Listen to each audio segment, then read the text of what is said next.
समाज के चरणों में प्रणाम करता हूँ, नमन करता हूँ, वंदन करता हूँ। धार्मिक समाज के वार्षिक उत्सव में उपस्थित लोकप्रिय कथावाचक और अपनी कथाओं के माध्यम से, प्रवचन के माध्यम से हम सभी का मार्गदर्शन करने वाले परम पूज्य मुकेश आनंद जी के चरणों में प्रणाम करता हूँ। कार्यक्रम में मुख्य अतिथि के रूप में उपस्थित डॉक्टर कुमार पांडे जी, हमारे बड़े भाई जहाँ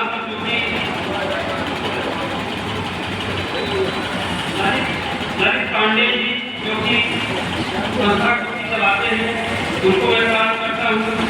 और जो भी उनका उपस्थित है उनको सबको मैं प्रणाम करता हूँ।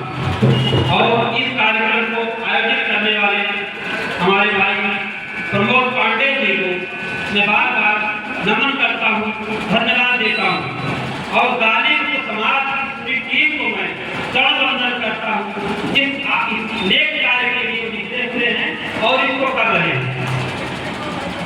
गाली निश्चित रूप से एक बहुत बड़ी समस्या है। देखिए, हर जब किसी से मिलते हैं तो अपना रिश्तेदार, नातेदार, परिवार छोड़ दीजिए तो 5 मिनट के लिए लोगों से मिलते हैं। इस बीच में हमारे अंदर कितने अच्छे विचार हैं उसको सुनने वाले कम रहते हैं, और जो हमारे मुंह से निकलता है वही तो सही माना जाता है कि एक किसी विचारधारा का होगा।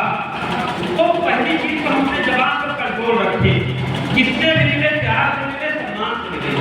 जब हम अगले को सम्मान देंगे तो निश्चित रूप से हमको सम्मान देगा। अभी हमारे साथ अनिल जी कह रहे थे कि जो कमजोर होता है गाली देता है, बिल्कुल सच रहा है, और जो गाली देता है मारा भी जाता है, ये भी सही बात है। देखिए, यहाँ पर उपस्थित जो भी हमारे संगठन के साथी हैं उन्होंने अपने विचार रखे, आदरणीय मुख्यमंत्री जी ने अपने विचार रखे, गाली के विषय में बताया। देखिए, गालियों को हम कई तरह से देख सकते हैं। गाली केवल उनसे जुड़ी हुई चीजें नहीं है, समाज में विचारधारा, नीतियां ये बहुत बड़ी गाली है। इसको हमें सबको समझने की आवश्यकता है। आज हमारे मन में कितने अच्छे विचार हैं ये महत्वपूर्ण है, और विचार समाज में कितने मिल जाते हैं ये महत्वपूर्ण है। आज हमारे समाज में हम देखते हैं कि दहेज की एक बहुत बड़ी समस्या है, और हम काहे बेगाहे मौत को प्रदान करते रहते हैं। क्या ये गाली नहीं है? ये भी एक सामाजिक गाली है, इस पर विचार करने की आवश्यकता है। और जो गाली मुख्य जड़ है, उसकी स्रोत है, वो है नशा। जब कोई नशे में होता है, शराब पीता है, तो किसी प्रकार का नशा करता है, उसके मुंह से अपशब्द निकलते हैं, उसके मुंह से निकला हुआ अपशब्द की जड़ जो है नशा है। हमको जड़ को समाप्त करने की आवश्यकता है, उस कुरीति को समाप्त करने की आवश्यकता है। अभी हमारे बात कह रहे थे कि भीड़ के विषय में बात कर रहे थे। मैं कहना चाहता हूँ कि 100 लोग मिल करके ये 10 लोगों को सुधार सके, एक बहुत बड़ी क्रांति होती है। समाज से 10 लोग इस रास्ता भटक जाते हैं तो न जाने कितने लाखों लोगों को परेशान और अपमानित करने का काम करते हैं। इसको हम विशेष कई रूपों में देख सकते हैं, जो गलत काम करते हैं और जो हमारे देश में आतंक फैलाने का काम करते हैं। तो हमें हर स्तर से सावधान होने की आवश्यकता है, हमें हर कुरीति को दूर करने की आवश्यकता है। हमारी जो गालियां हैं, कोई माँ के लिए दे रहा है, कोई बहन के लिए दे रहा है, कोई हमारी बेटी के लिए दे रहा है, ये तो महत्वपूर्ण है।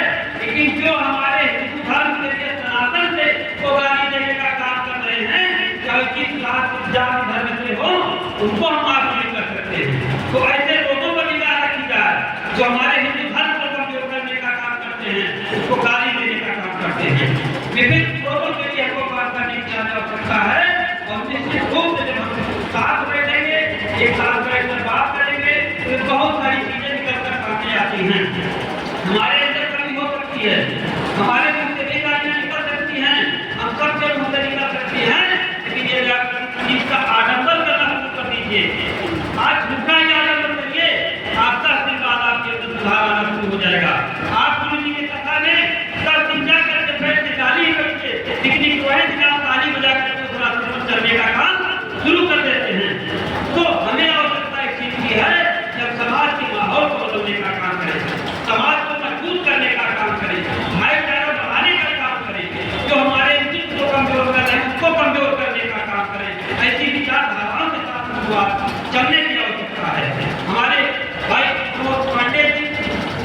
कि पिताजी यहाँ बैठे हैं, उनको मैं दर्शन करता हूँ, प्रणाम करता हूँ, माता की बेटी को मैं प्रणाम करता हूँ।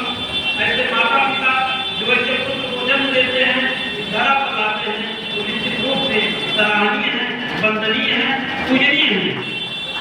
और जो भी इस संस्था से जुड़ करके काम कर रहे हैं, लोगों के बीच जा रहे हैं, तो निश्चित रूप से सराहनीय है। और मैं भी ब्राह्मण समाज संगठन का राष्ट्रीय अध्यक्ष हूँ, उसके हैं